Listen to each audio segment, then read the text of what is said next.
Amém, irmãos? Os irmãos podem sentar em nome de Jesus, amém? Glória a Deus. Aleluia. Quero pedir, ô Rafaela, ô Poliano, se vocês puderem pegar das crianças esse copinho, que eles já tomaram água e estão partindo o copinho, fazendo barulho, pega deles, joga fora, porque já está atrapalhando. Irmãos, livro de Marcos, capítulo 14.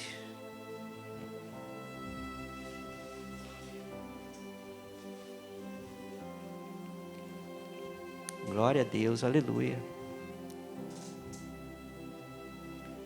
Hoje um culto maravilhoso, né, irmãos?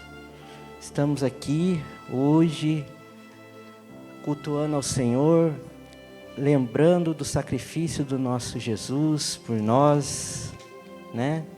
Do dia que Ele, como Deus, como Senhor, se despiu da sua glória, se fez servo e foi até o fim, né? Foi até o fim, como o pastor leu aqui em Isaías 53, foi experimentado no trabalho, foi homem, irmãos, igual eu e você. Passou dificuldades, lutas. E essa é uma das palavras que eu mais acho bonita, irmãos. É uma das palavras que eu mais acho bonita. Isaías 53. Em específico, sabe o versículo que eu gosto mais, ô pastor Walter? O da plantinha na terra seca. Que é exatamente isso, né? Não tinha esperança.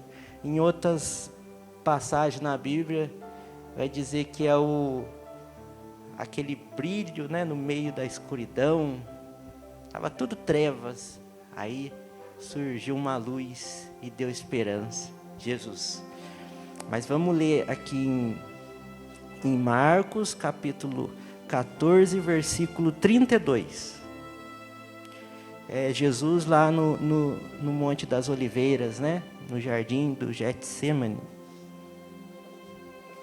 Bem rapidinho, tá, irmãos? Uma palavra bem curta. Importante a gente ouvir a mensagem. Já ouvimos bastante a palavra hoje, graças a Deus. Vamos só cumprimentar mais um pouquinho, amém? Glória a Deus, aleluia. Marcos, capítulo 14, versículo 32.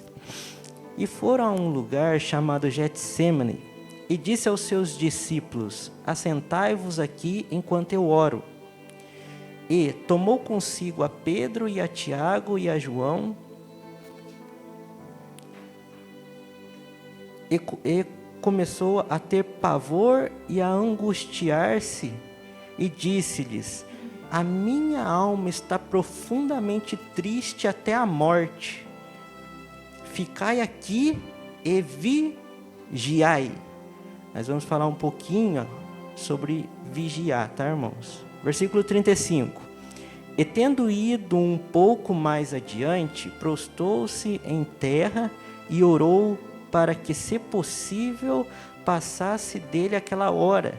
E disse: Abba, Pai, todas as coisas te são possíveis. Afasta de mim este cálice. Não seja, porém, o que eu quero, mas o que tu queres. E chegando, achou-os dormindo e disse a Pedro: Simão, dormes? Não pode vigiar uma hora? Vigiai e orai, para que não entreis em tentação. O espírito, na verdade, está pronto, mas a carne é fraca. E foi outra vez e orou, dizendo as mesmas palavras. E voltando, achou-os outra vez dormindo, porque os seus olhos estavam carregados, estavam com sono, cansados. E não sabia o que responder-lhe. E voltou terceira vez e disse-lhes: dorme agora e descansai? Basta, é chegada a hora, eis que o Filho do Homem vai ser entregue nas mãos dos pecadores. Levantai-vos, vamos, eis que está perto o que me trai. Irmãos, em outras palavras falando aqui, Jesus foi com todos os seus discípulos ao monte. ele fazia muito isso, deixou eles lá, todos eles, os 12, foi até um ponto, pegou Pedro, Tiago e João, que era de costume dele fazer isso, e foi mais adiante, depois ele deixa os 3 e vai orar sozinho, né? Quando Jesus, antes dele ir, depois que ele está somente com Pedro, Tiago e João, ele fala para eles: a aflição que eu estou sentindo neste momento é tão grande que ela é capaz de me matar. Tão grande é a aflição que eu estou sentindo agora. Em algumas passagens você vai ver Jesus falando para eles, pedir até para Deus ajudar eles vigiar e orar. Porque Jesus estava com essa aflição tão grande, ele então pede para os seus discípulos: vigiem comigo aqui. Eu estou muito aflito. Irmãos, para você entender mais ou menos essa aflição de Jesus aqui, é mais ou menos você imaginar que você vai passar por um grande sofrimento e que você vai morrer. Imagina se você soubesse disso, que daqui a pouco o governo, a justiça vai lá na porta da sua casa pegar você para te levar para a cadeira elétrica. Você já conseguiu? É mais ou menos essa situação que Jesus estava. Quem que não ia se afligir com uma coisa dessa? Saber que você iria, o momento seu de ir para a morte estava chegando perto. Imagina como é que uma pessoa nesse ponto não fica, né? E lá em Lucas a gente tem a versão dessa passagem falando, até queria falar um pouco sobre isso. A Rafaela começou falando uma palavra aqui a respeito da gente examinar as escrituras, né, de muitas pessoas se levando, falando coisas, né, falsos profetas, essas coisas. Alguns irmãos falam certas coisas na Bíblia, irmão, por ignorância. Quando a gente fala ignorância, irmão, a gente não está falando num termo pejorativo, né, ofensivo. Ignorância não é que a gente está xingando a pessoa. Ignorância a falta do conhecimento leva a pessoa a ser ignorante, a não entender e acabar passando informação errada. Isso aí acontece. E a Bíblia, irmãos, sabe quem alertou sobre isso? Pedro, o apóstolo Pedro, quando escreveu a sua carta. Ele falou assim: o nosso querido irmão Paulo, o apóstolo Paulo, escreveu muito mais a vocês, coisas que são realmente difíceis de compreender e que os ignorantes entendem errado e ensinam errado. Pedro já alertava, está lá na carta de Pedro. Pedro já alertava sobre isso. Irmãos, vocês sabem o poder de uma vírgula? Vocês sabem como é que é, né? O poder de uma vírgula muda completamente uma frase, o sentido dela. Esses dias eu vi um vídeo lá e deu um exemplo disso aí, né? O cara chega numa cafeteria, alguma coisa lá, vai pedir um café e o atendente é negro. E aí ele chega e fala: me vê um café preto. Coloca uma vírgula na frente do café para você ver. Você vai para a cadeia. Me dá um café preto. Já muda completamente, não é? É a mesma frase com uma vírgula. Está vendo como que uma vírgula pode mudar? E a Bíblia, então, tem que tomar muito mais cuidado, né? Essas versões de Almeida, revisada, corrigida, elas, irmão, é um português de Portugal e ainda daquela de quanto tempo? Antigo. Então precisa ser compreendido muito. Falando desta palavra mesmo, por que eu estou falando isso? Na versão de Lucas, quantos nós já lemos lá, que fala que Jesus suou o quê? Gotas de sangue. Jesus suou gota de sangue literalmente?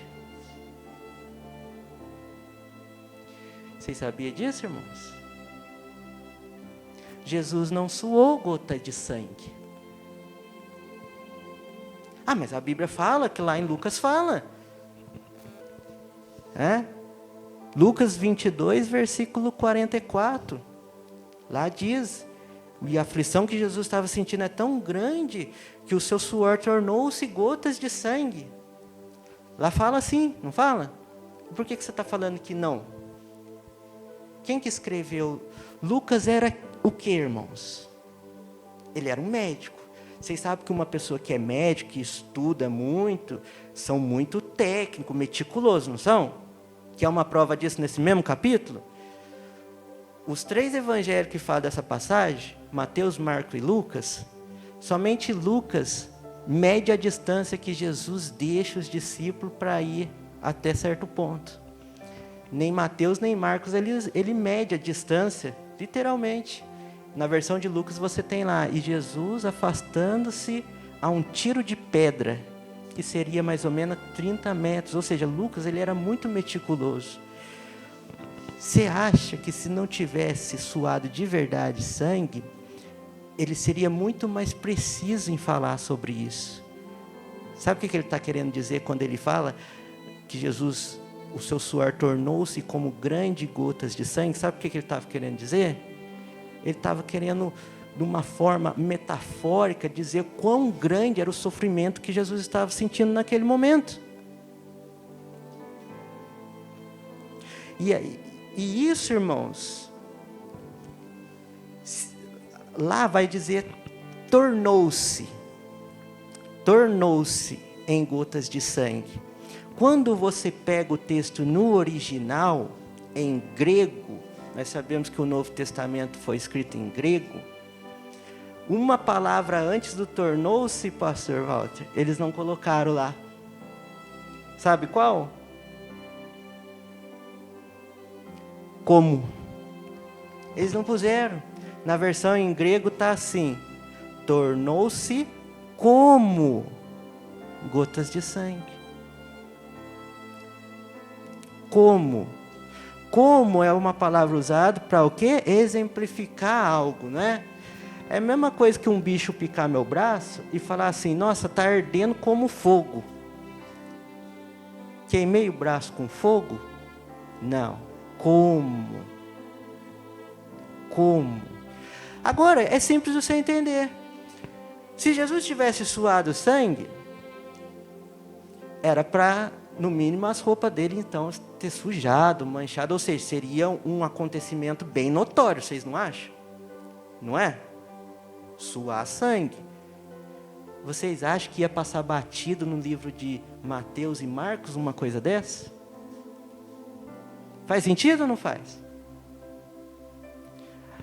A passagem de Lucas é a única também que diz que um anjo apareceu e o confortou. As outras passagens não falam isso.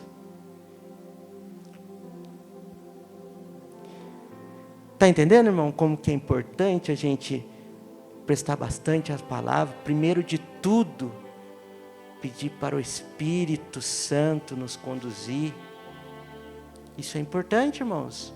Irmãos, muitos desses apóstolos que escreveram essas cartas, o apóstolo Paulo, Tiago, Pedro, eram homens, irmãos, que nem eu e você. Não tinha muitas das vezes estudo, pessoas simples, mas que guiados pelo Espírito Santo, olha as coisas que eles ensinaram. Então, primeiro de tudo, em Provérbios fala, aquele que quer ser sábio, tem que ter a vida dirigida pelo Espírito Santo. Amém? Só que o que hoje eu quero falar aqui com os irmãos, é sobre a questão do vigiar. Jesus chega naquela aflição tão grande e fala para Pedro, Tiago e João, olha, eu estou sentindo uma aflição tão grande, que vigiem comigo, porque eu estou sentindo uma aflição tão grande agora, fiquem aqui e vigiem comigo enquanto eu vou ali orar. E aí ele vai orar. Quando ele volta, ele encontra os discípulos, o quê? Dormindo. Poxa vida, Jesus pediu para eles vigiar com eles, e chega lá e estão dormindo, porque a Bíblia fala que eles estavam cansados, né? Estavam cansados, e Jesus falou assim para eles, pedem ao Pai, pede a Deus, para que vocês consigam vigiar e orar. Aí sabe uma palavra interessante que Jesus fala? O espírito está pronto, mas a carne é fraca. Sabe o que essa palavra quer dizer, irmãos? Você querer fazer o bem, isso é fácil. O difícil é fazer mesmo na prática. Por isso ele pede para Deus. Por isso ele fala, o espírito está pronto. Ou seja, o seu ser, o seu espírito quer fazer. E não é assim? Nós queremos fazer o que é direito, nós queremos ter mais ânimo para ler a Bíblia, a gente quer orar mais, não é verdade? A gente quer buscar mais a Deus, a gente quer se dedicar mais, a gente quer deixar aquele pecado, né? A gente quer amar mais o próximo, não é verdade? Mas na prática é difícil, Jesus reconhecia, já sabia disso. Por isso ele falava, peça a Deus. Na prática é difícil. Por isso, vigiai. Vigiai. Agora, sabe o que é interessante dessa palavra vigiar, irmãos? Vamos entender a situação. Jesus preste a ser capturado para ser levado ao sofrimento, certo? E aí ele fala para os discípulos, vigia aqui comigo porque eu vou orar. Sabe o que ele está falando? Ele fala, eu vou me distanciar um pouco. Sabe o que Jesus estava querendo daqueles discípulos? Que eles ficassem ali de olho para quando aqueles homens, os soldados, chegassem para pegar Jesus, não pegasse ele desprevenido. Isso é vigiar. Você vai entender. Quando você está com um problema, aflito, e algo te pega desprevenido, acaba mais ainda com você. Não é? Você já está preocupado, você já está quando vê uma bomba. Jesus estava se precavendo, falando assim, olha, eu vou estar lá orando, vocês ficam aqui vigiando, olhando, porque eu já estou aflito. Por isso ele fala, meu coração, eu estou tão aflito, até a morte. A aflição que eu estou sentindo tão grande, que eu sou capaz de morrer. Fica aqui olhando para mim, vigiando, ver se a hora que eles chegar. Agora, Jesus não sabia que era inevitável, que ele tinha que passar por aquilo, pelo aquele sofrimento? Ele sabia, né? Mas para que vigiar então?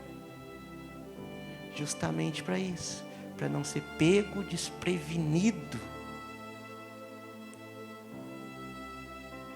Um exemplo, eu gosto de usar muito exemplo, que é mais fácil para a gente entender. Você vai andar de skate, você coloca um capacete, cotoveleira, joelheira, né?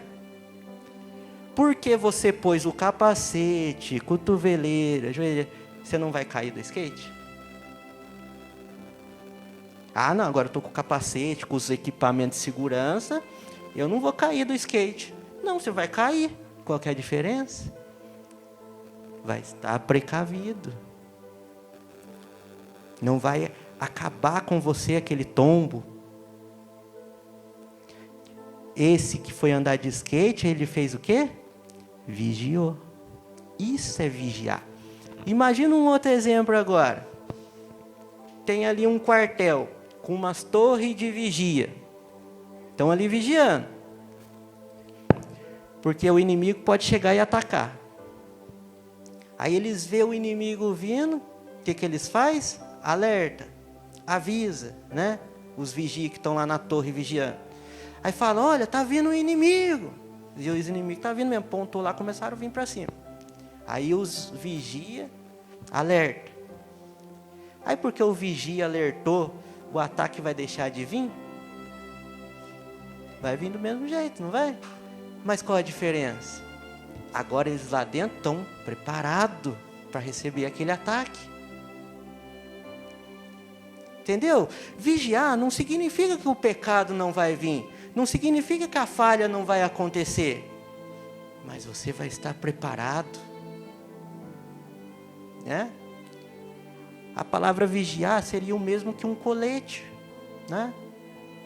É como se tivesse dois militares e um coloca o colete e o outro não. Seria assim, olha, aquele que está pondo colete está vigiando, aquele outro não. E aí o que está com colete leva um tiro. Você já viu quando o policial leva um tiro com o colete? Não fica não dá um hematoma bem por mais que ele está com colete, às vezes tem uns que diz que chega até quebrar a costela, às vezes, né? Ou seja, ele sofre um dano, mas não o matou. Vocês estão entendendo o que é vigiar? Se precaver. Em Efésios 6:10, é por isso que ele vai falar da armadura do cristão. Isso é vigiar, irmãos. Vigiar é se preparar, é estar alerta. Porque quando o dano vier, quando o tiro de canhão vier, ele pode te acertar, pode te derrubar, mas não vai te matar. Por isso Jesus disse, vigiai.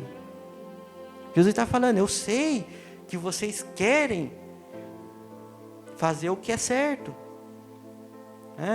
Porém, na prática, o corpo é difícil. Paulo também falou sobre isso. Paulo fala assim, a minha situação, ela é o seguinte. Com a minha mente, com o meu ser, eu quero fazer a vontade de Deus. Mas o meu corpo, não. O meu corpo quer fazer a vontade da minha natureza humana, terrena, do meu corpo, a qual em Tiago diz que a natureza terrena do homem é o quê? Diabólica. Paulo falou isso. Talvez seja por isso que Paulo ele declara lá que ele se considera um dos principais pecadores. Para já terminar, irmãos, para a gente já começar a Santa Ceia, eu sempre gosto de falar, irmãos, por isso tudo leva a sempre a mesma coisa. Espírito Santo. Por que que a gente sempre chega, não importa a palavra que a gente pregue, a gente sempre chega no Espírito Santo? Por quê? Vocês sabem me dizer o porquê? Porque é Ele quem está aqui agora. Na época que era o Senhor Jesus que estava aqui, não era o Espírito Santo, era o Senhor Jesus. Tanto é que quando aqueles homens chegaram e falaram, por que os discípulos de João Batista jejuam, os do fariseu jejuam e os seus discípulos não jejuam? Jesus falou assim, eles não jejuam porque eu estou aqui. Eu estou aqui, por eu estar aqui, eles não precisam jejuar. Mas quando eu não estiver aqui, eles jejuarão. Quando Jesus estava aqui, ele fazia esse papel. Os discípulos tinham dúvida, tinham problema, alguma coisa, chegava até ele ia lá e resolvia. Ele estava aqui auxiliando, ele estava conduzindo o povo. Não, isso que você está fazendo não é assim, está errado, é assim, assado. Ele conduzia o povo. Só que Jesus precisou voltar para o Pai. Mas o que ele disse? Não vos deixarei órfão. E deixou quem? O Espírito Santo. Que ele falou que o quê? Testificaria dele. Ou seja, falaria dele, das coisas dele para as pessoas. Por que a gente prega e fala tudo aqui, tudo vai chegar no Espírito Santo? Porque é o Espírito Santo quem nos guia hoje. É o Espírito Santo quem vai fazer nós vigiarmos. Se tem uma mensagem que eu tenho trazido hoje, irmãos, é falando para as pessoas, olha, irmãos, não se martirize, não fique, sabe, eu não consigo. Só entregue-se a Jesus, irmãos. Só entregue-se ao Espírito Santo. Eu estou cansado, eu não posso, eu isso, eu aquilo. Só entregue-se ao Espírito Santo. Sabe, tudo essas reclamação que a gente faz, faça para Ele. Faça para o Espírito Santo. Fala para Ele, Espírito Santo, não consigo. Seja sincero, até fala mesmo, se for o caso, fala, eu até não tenho muito gosto para isso aí. Muda minha mente, muda o meu ser, seja sincero perante o Senhor. Porque quando entregamos a Ele, nos entregamos a Ele, Ele nos guia. Ele nos conduz. Ele vai fazer nós sermos capazes de fazer o que Jesus disse. Olha, peçam ao Pai. É isso. Peçam ao Pai que os ajude a vigiar. Ele está falando isso. Sabe, é o reconhecimento. Senhor, não sou capaz, eu não posso, mas eu sei que o Senhor pode. E quando nos entregarmos de verdade ao Senhor Jesus, ao Espírito Santo, Ele vai nos conduzir, Ele vai nos guiar. Fazer isso, irmãos, é colocar os equipamentos de segurança. É colocar o colete. Ah, e agora eu coloquei o colete, a bala não vai vir na minha direção? Vai. Ou o policial, quando ele coloca o colete, o tiro não acerta nele, porque está de colete. Não acerta, mas não o mata. Se você, eu, entregarmos cada dia mais a nossa vida ao Senhor. Como que é isso? Irmão, se humilhar, dobrar o joelho, não aqui na igreja, na sua casa, sozinho, no particular, e falar para Ele, falar assim, agora estou aqui, não tem ninguém olhando, é agora. Senhor, ó, eu sou isso, eu sou aquilo, eu não consigo, eu sou fraco, eu sou um miserável. Você tem feito isso? Você tem confessado as suas iniquidades ao Senhor? Né? Tem que confessar, irmãos. Tem que confessar. Falar, olha Senhor, eu não consigo mesmo, tenho fulano que eu não consigo ir com a cara dele mesmo, eu faço isso mesmo, me liberta disso, Senhor, porque eu não consigo. Isso é se entregar a Deus. Quando você se reveste de todas essas coisas, irmãos, como eu disse, não é que o dia mau não vai vir, não é que o pecado não vai vir, a aflição não vai vir, vai vir. Mas você vai até cair, mas vai ter forças para se levantar e conseguir adiante. Lembrando que isto também é fé. Amém? Isso é fé também. Fique com essa palavra, irmãos. Nós vamos estar agora ceando, lembrando do sacrifício do nosso Senhor Jesus. Glória a Deus, que alegria, né, irmãos? Poder desfrutar deste momento, é um privilégio. Nós tão indignos que não somos merecedores, ficamos felizes de poder estar aqui e cear. Glória a Deus. Vamos dar uma linda salva de palmas ao Senhor Jesus?